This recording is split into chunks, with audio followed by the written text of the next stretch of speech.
All right. Good morning, everyone. My name's Ashley. I'm a fourth year medical student at WashU. I'm excited to be presenting our work today. So thank you to SAGES and moderators for allowing us to present this. And I will be talking about frailty in the ventral hernia population. Here are our disclosures. So what exactly is frailty? An accepted definition is that it's a condition of reduced functional reserve that leads to a vulnerable state with an increased risk of adverse health outcomes when exposed to stressors.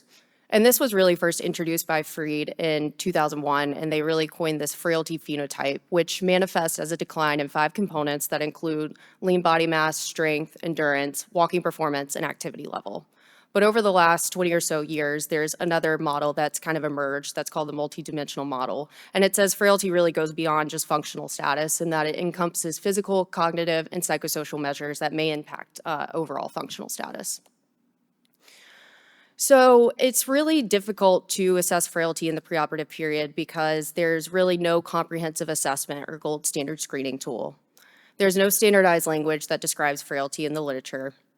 And 2/3 of studies found on a meta-analysis said that they don't even report how they measured frailty.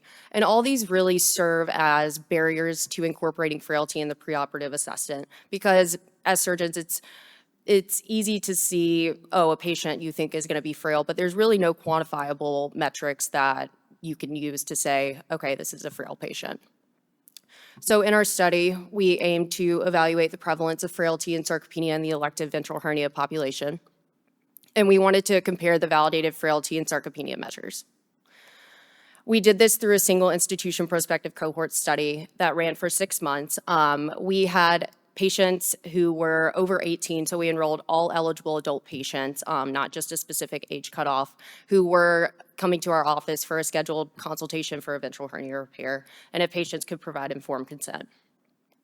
We use these screening tools that I'm going to go through in a couple slides. And then also at the office visit, we obtained these measurements, including hand grip.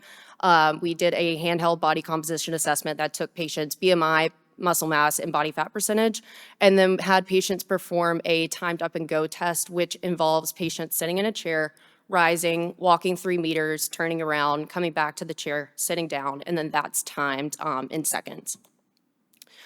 So some of those objective measures that we obtain in office go to the Freed Frailty Index, which assesses 5 components of frailty. And so you can see the hand grip and time up and go was included in this frailty measure. And if there were 0 of these components present, patients were classified as robust. If 1 to 2 were present, they were classified as pre-frail. And then if 3 or more were present, they were classified as frail. Similarly, the frail scale is another tool that assesses 5 components of frailty, and it has a similar scoring system to the Freed Frailty Index, with patients either being classified as robust, pre-frail, or frail. The SARC-F questionnaire is a screen for sarcopenia, and this, again, assesses 5 different components that contribute to sarcopenia, but this is scored on a different scale, so patients could reply that they either experience these conditions none of the time, some of the time, or a lot, or they're unable to do these things. And if patients had a total score of 4 or greater, they had a positive screen for sarcopenia. The next measure we looked at is the modified frailty index, and we use the 11-component version. And this is obtained via chart review. It's not having to do anything with the patient. You don't necessarily have to ask them any questions, but you look and see if they have 3 or more of these components present, and if so, they're classified as frail. We also looked at the PROMIS measures. We obtained this as a standard protocol in our hernia clinic, and it's patient-reported measures. We look at their physical function. So an example question would be, how much difficulty do you have doing regular chores such as vacuuming or yard work?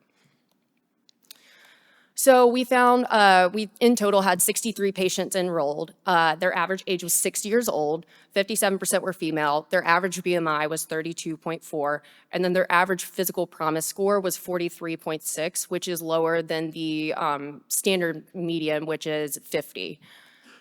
We found that 27% of our patients screened positive for frailty on the Freed Frailty Index.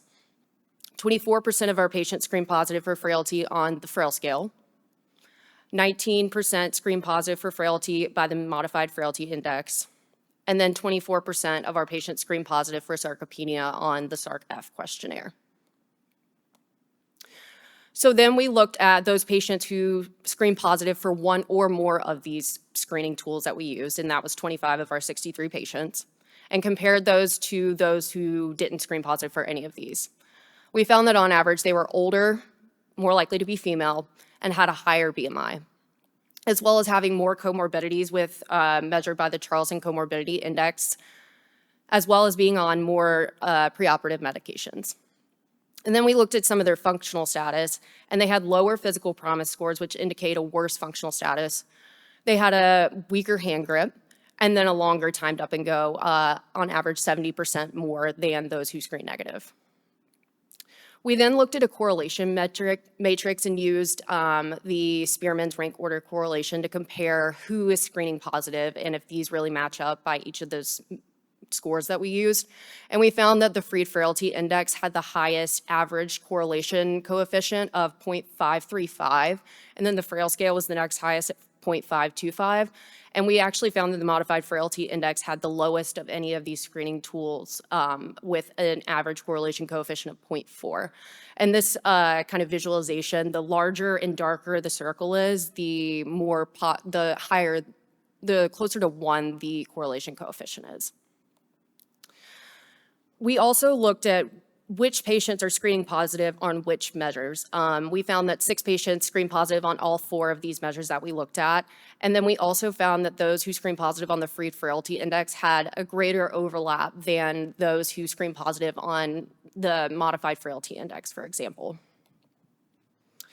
We also performed a regression analysis to try and come up with a patient phenotype who might be frail in this population, and we found on univariate analysis that age, the Charlson Comorbidity Index, number of preoperative medications, BMI, physical promise, hand grip, and timed up and go were independently predictive of ultimately screening positive.